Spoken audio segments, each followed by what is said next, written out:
Ladies and gentlemen, hey, hi, how you doing? Welcome back to the channel. Thank you so much for stopping by. Season 2 is live today in MW2 Warzone 2 and DMZ, and of course that means we got plenty of patch notes to go over. And as you can see, there's a lot going on here. We got a lot of sections to cover. So global welcome to season 2. We will detail all the new content. A few highlights include Resurgence, the Path of Ronin challenges, and more. They also have gameplay adjustments, everything going on there. So yes, we got a new battle pass. I'll have a separate video later today covering all the tiers there, so if you want to check out the pass, feel free to stay tuned for that video. We have the Path of Ronin event that has a bunch of different challenges here. At the start of season 2, we also have a new rank cap as well. You can go all the way up to level 450 this season. No real surprises there. Weapons, we got the new ISO Hemlock rifle. This can be acquired for free via the season 2 battle pass. Same deal with the broadside shotgun and the dual Kadachis. The crossbow will be available once we have all of the Path of Ronin challenges live in game. Only I think 3 of them are going to be live today, then more will be added over the coming weeks. We also have a weapon tuning update. Our goal for weapon tuning has always been to deliver an experience that provides players with deep customization for their favorite weapons, building a unique loadout. After examining weapon tuning in season 1, we want to offer more value for players by elevating the pros and reducing the cons of tuning attributes. We are committed to making the system more rewarding for players going forward without sacrificing overall weapon balance across the game. The results of this adjustment will generally be felt as an increase in the overall impact of attachments, with the effects of attachment tuning becoming more significant. So less cons when you go and tune something, more value out of those. We also have some tuning balances here as well. Tuning has been enabled for laser attachments, so that's pretty interesting. Tuning sliders have been updated for numerous attachments. Some beneficial tuning attribute magnitudes have been increased. Some harmful magnitudes have been decreased. Season 1 Pro Tune blueprints have received some adjustments as well. Now we get into the actual weapon balancing right away, so some exciting stuff here. The M13B, increased damage at mid-range, increased upper torso damage, just a buff all around there. Cast-Off 762, a small damage reduction, so a bit of a nerf, added additional long-range damage fall-off. So 762, not going to be as competitive overall. Lockman 556 increased the semi-auto fire rate. M4 increased the semi-auto fire rate. On the STB, they fixed an issue with the single tap mod magazine, which caused the weapon to deal considerably less damage to the upper left leg. Oddly specific. For battle rifles, on the Lockman 762, they decreased the fully auto head and torso damage, increased the semi-auto upper torso damage, the semi-auto rate of fire, the full auto recoil was reduced, increased damage on long range, and added a minimum damage against armor. So some buffs, some nerfs there. On the FTAC Recon, decreased fully auto upper torso damage. They sped up the ADS time, which is solid, reduced the full auto recoil, increased close range damage distance, increased the lower torso damage multiplier, and added a minimum damage against armor. SO14 increased the semi-auto rate of fire, increased the long range damage, reduced semi-auto headshot damage, added minimum damage against armor. So some buffs, some nerfs again.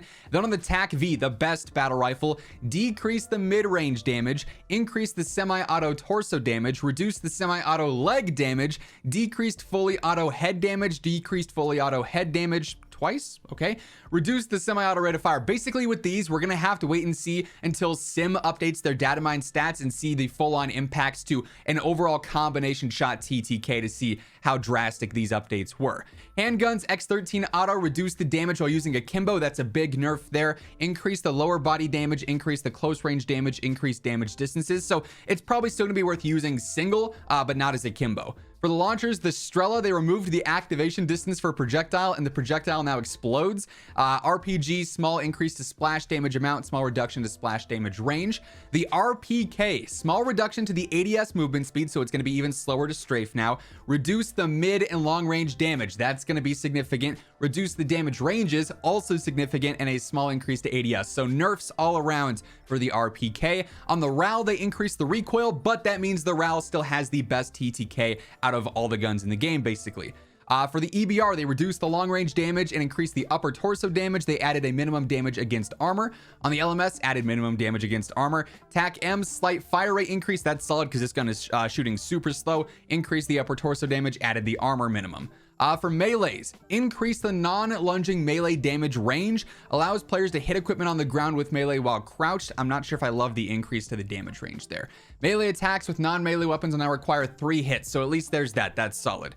For SMGs on the WARZONE, they reduced the mid to long range damage. Interesting nerf there. On the mini Bach, reduced the damage ranges, reduced the lower torso damage at close range, reduced the lower body damage at mid to close range, and added minimum damage against armor. Some more nerfs there. On the Fennec, they decreased the damage overall, so a big nerf to the Fennec. Decreased the headshot damage, added minimum damage against armor, so another big nerf for the Fennec. For snipers on the Signal, reduced the sprint out speed, the movement speed, and the long range damage. Small decrease to bullet velocity. Signal basically just got a nerf in general. No changes here to the other snipers and their ability to one-shot. Then for attachments, they reduced the ADS penalty for bipods. Could be worth using some of those maybe. Fixed an issue with the choke attachments, scaling hip spread incorrectly. So a lot of weapon changes, definitely meta shifting to say the least. For vehicles here, we got the watercraft adjustments. Vehicle turrets now cool down faster if they don't overheat. Added war tracks, added EV charging stations for the Hummer EV. Shooting windows no longer damages the vehicle itself. Make vehicle exits less likely to fail beneath low roofs. For vehicle bug fixes, we got several issues here where players could get unlimited fuel by leaning out of vehicles, refilling bar not appearing under certain conditions, vehicle armor not reducing explosion damage properly, heavy tank tracks weren't animated properly, ways the players could get out of bounds with vehicle collisions, and then also low fuel warning not clearing for passengers, so a few bug fixes there. We've got the new Ronin operator looking cool as ever. Audio adjustments. Proximity chat now fades out more effectively over distance. That's solid. Improved sound effect of reloading underwater. Interesting. Audio bug fixes. Address a number of missing audio elements in the UI. Fix an issue where the ping sounds could be missing when pinging items or map locations. Fix an issue affecting the sound effects for enemy dropping cash onto the ground. An issue where specific materials were occluding incorrectly. That's going to be footstep audio. So hopefully we see some significant updates there. See other mode specific audio fixes below, yada, yada, yada. We also have several social adjustments here too. Added a wide range of usability improvements across the screens, improved the friends list, improved the party finder within the raid lobby, added the ability to send a quick thank you after doing stuff in game, a search bar for inviting players, additional privacy settings, increased the frequency of recent players, added a shortcut for blocked players, mode-based recent players filling, offline players as a channel invite option, the ability to report groups for toxicity, notification for stacking high volume types like group invites, then also improve visibility changes across all modes with colors.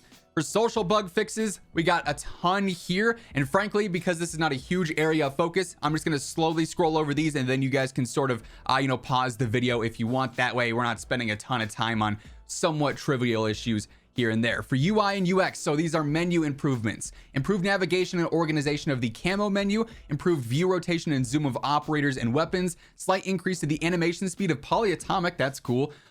More polished social tab, added my bundles to the customization tab, a quick equip option for battle pass bundles and store options, reticle previews in the store and the gunsmith, improved clarity of attachment blocking logic in gunsmith, updated loadout UI to support pro tuning changes, updated UI to reflect improvements to tracers, and improved the after action UI.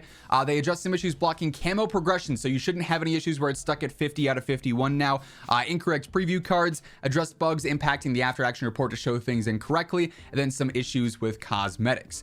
And we also have our global bug fixes. An exploit with the sentry gun and recon drone was fixed. An issue that sometimes caused the portable radar to not activate was fixed. An issue where enemy markers persisted after using a spotter scope was fixed. Some instances of operators rendering incorrectly, instances of operators posing incorrectly, several issues impacting the firing range, an issue where players could lose their second weapon upon equipping a riot shield, an issue with certain weapons not updating in the gunsmith, an issue where the loadout menu would not show an icon for a primary weapon, and an issue with the PlayStation Store were also all fixed as well.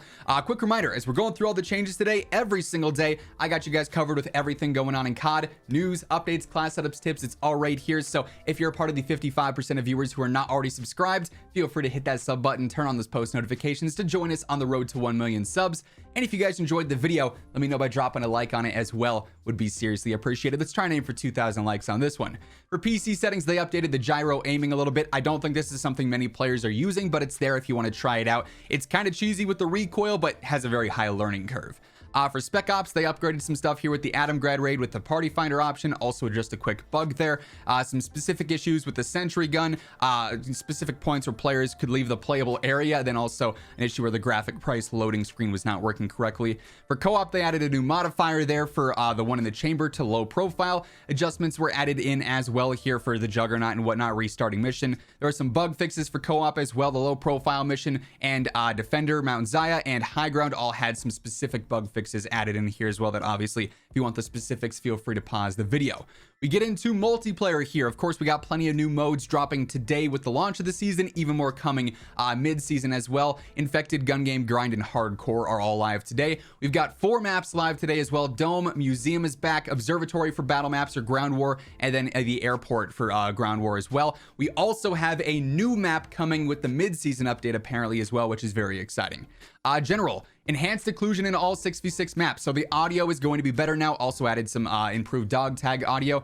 For perks, Ghost bonus perk reduced cost by 50% and ultimate perk by 25%, so you'll earn that faster. Ranked play, of course, is live today. We just covered this the other day in a specific video, so we don't have to go through and read all of this. Good grief, there's a lot for that. Warzone 2. So obviously, Ashika Island is now live. Very exciting to see that. I'll be jumping into this, and I'm very excited to see what this map is all about. We, of course, have learned plenty about this over the past couple of weeks, so no need to focus on that. We got some map updates in Al Mazrah. Obviously, Afghan is now a thing, basically. There's some new underground tunnels. There's a passenger train now. There's a path through the cliffside in hydroelectric now, and then also added vehicle ramp to the garage in Airport. The Gulag has also been updated to better suit 1v1 for this season as well. For our playlist update this week, we do have standard battle royale, solos, duos, trios, quads. We've got resurgence quads as well. That's the only squad size available for that. For modes, obviously, Resurgence is live. No, big changes there. We've also already talked about basically everything here when it comes to bringing back your teammates and everything going on there. There's score events, essentially, to bring back your teammates, and everything that you're doing here is going to reduce that time to respawn everybody. Loadouts, players can acquire their loadout via 2 different methods in Resurgence. Towards the end of the first circle, there's that public event. There's also loadout drop markers available to buy as well. No strongholds. Weapons found via ground loot always have attachments. There's supply boxes restock after 90 seconds. Few basic gameplay updates there. This is sort of a surprise one. Private matches are enabled for Battle Royale standard solos, duos, trios, and quads on Al Mazrah starting today. There will be updates to this in the future as well. There's also a spectating feature coming at a later date. For gameplay features, we got the counter UAV as a brand new streak, and then also redeploy packs as a brand new equipment. This new tactical equipment will give players another shot at victory. Can be found in the ground loot on some buy stations and are guaranteed from completing strongholds and black sites. So you get a guaranteed redeploy pack if you do those now. Pretty interesting. For the Ashika Island event, we have the Restore Honor, where you drop dog tags. You can come back, get that UAV and $1,000. We also have the Search and Seizure contracts coming in season, Data Heist in season, Redeploy in season, and the Rusher AI in season as well. Some gameplay adjustments to loot. Slight adjustment to the existing loot pool. Counter UAV has been added. For the cash changes, now you drop more cash upon elimination. You retain more cash upon redeployment. They've overall changed the economy so that you can earn more cash per match. Slight reduction to cash rewards for contracts. Cash can be found via ground loot and has been increased to compensate for the above change. So basically, you'll find larger cash increments on the ground now. Also, of course, changes to the plate vest. Everyone has that 3 plate vest at all times. You'll also spawn in with a different number of equipped armor plates depending on the following. Infill, you get 2 plates. Gulag redeployment, you get 3 plates. Resurgence redeployment, you get 2 plates.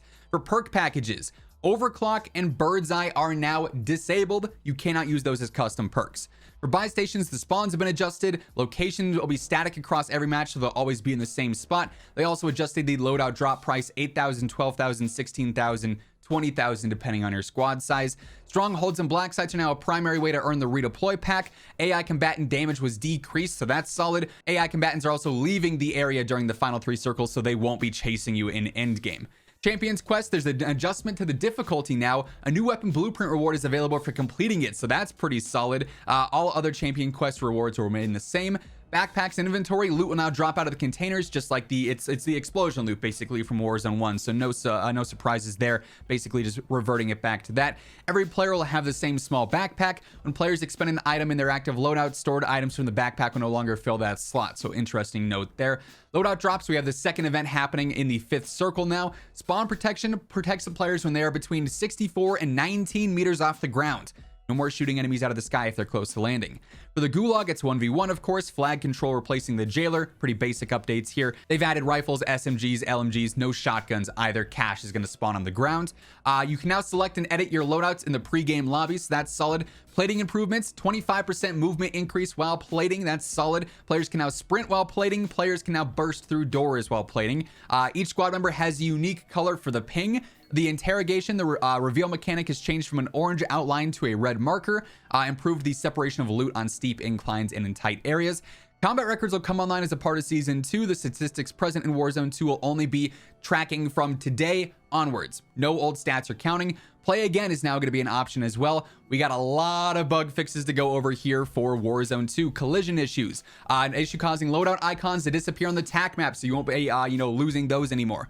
An issue where custom loadouts reset to default. An issue where players could continue driving vehicles after running out of fuel. An issue with the revive pistol being duplicated and also not doing damage to down players when using that. Stronghold bombs can be defused through walls. Champions Quest bomb site would spawn near water and have issues. Helicopters could clip through the control tower at airport. An issue with misaligned structures, geographic elements that were floating. An issue that caused the corrupted lighting of one side of the marsh buildings. An issue where loadout drops around the marsh area in general, they were glitchy. Heartbeat sensor was tracking incorrectly, never showing players on the radar. An issue that allowed players to duplicate field upgrades like Dead Silence and Battle Rage. And also players seeing a bonus Battle Royale challenge prior to completing the daily challenges. All those have been updated.